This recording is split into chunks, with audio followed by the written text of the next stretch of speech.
I've stopped cooking with beeswax because I think it coats the food and makes it problematic to absorb the calories fully.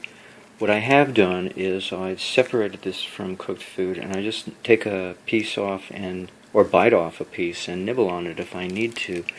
But what I'm discovering is that the beeswax is mostly needed if I'm not using sufficient salt in the bath. In fact, that's the only reason I ever used calcium carbonate some months ago, not knowing about beeswax, was because I wasn't using any salt in my diet or in the bath. Now that I put 2 parts of salt per 1 part of MSM, namely 3 cups of salt, water softener salts, and 1.5 cups of MSM into the bath along with silver hydroperoxide, for the most part I don't need beeswax. I just take magnesium malate, B-complex, potassium iodide, maybe an occasional iodoral, maybe an occasional cayenne pepper capsule, maybe some lemon juice on my food. But those are the only kind of supplements I need to take. Maybe cook with a little bit of diatomaceous earth food grade in my food, and then various herbs. But beeswax is not a big ticket anymore like it used to be. And I can see why, because I'm making thorough use of salt in the bath, fully saturating the flesh of my body with salt. So that's a good plus. That tells me that I don't have to depend on something kind of weird. Eating beeswax is a little weird, but it works. If you got an upset tummy, it's the most efficient way to take care of that upset tummy immediately. But in terms of prevention of an upset tummy, the best highly qualified solution is to simply take baths in salt that taste about as salty as potato chips. You want a good level of salt in that bath. It might even make you thirsty for water. So enough salt in the bath to draw fluid out of the body, rather than the body having more salt than what's in the bath that would cause you to want to pee, absorb water from the bathtub and then have to pee it out. It should be the reverse. You should be drying out your body. If you have the kind of health problems like I have, you should have so much salt in the bath that it literally draws fluid out of the body and makes you thirsty. That's how much salt should be in the bath, because that'll be adequate amount of salt to prevent an upset tummy from taking, these silver procedure of trying to absorb lots of silver into the body, with the use of silver hydroperoxide with MSM. So that's what I wanted to say. I wanted to talk about salt, but I also wanted to talk about beeswax because they were related in my mind this morning. Although I'm still a big believer in the use of beeswax to create a lotion blended with oil and emulsified in a borax solution with added MSM and silver. So I still think that's a highly good idea for wound care,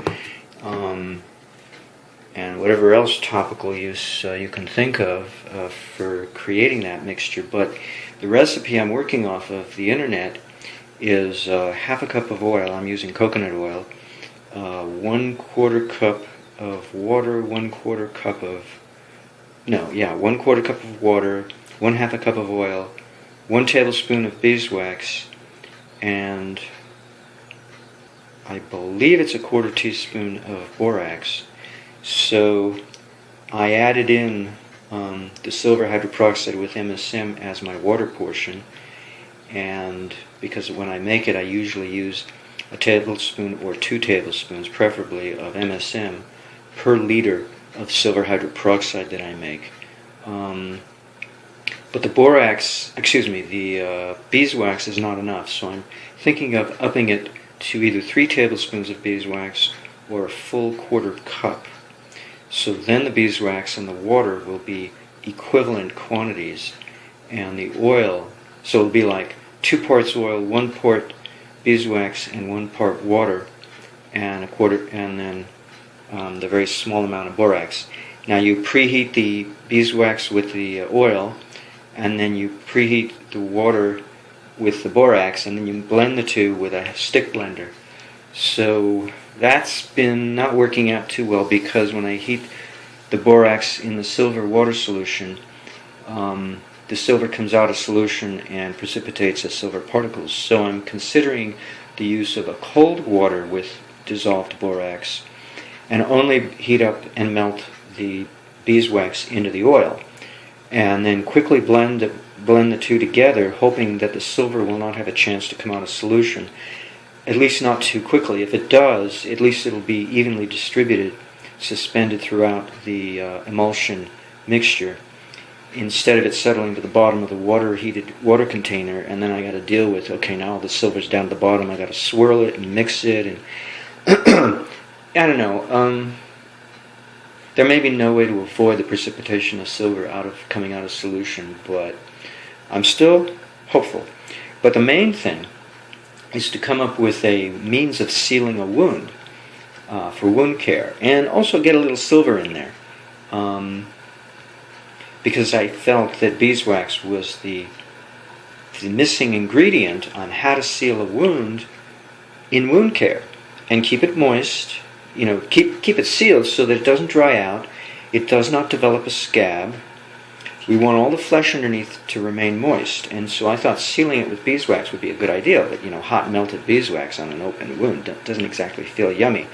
So I thought, okay, I'll make a lotion, and then I looked on YouTube and they have a lotion, and so I just got to play with it and come up with a better formulation, that's all I think.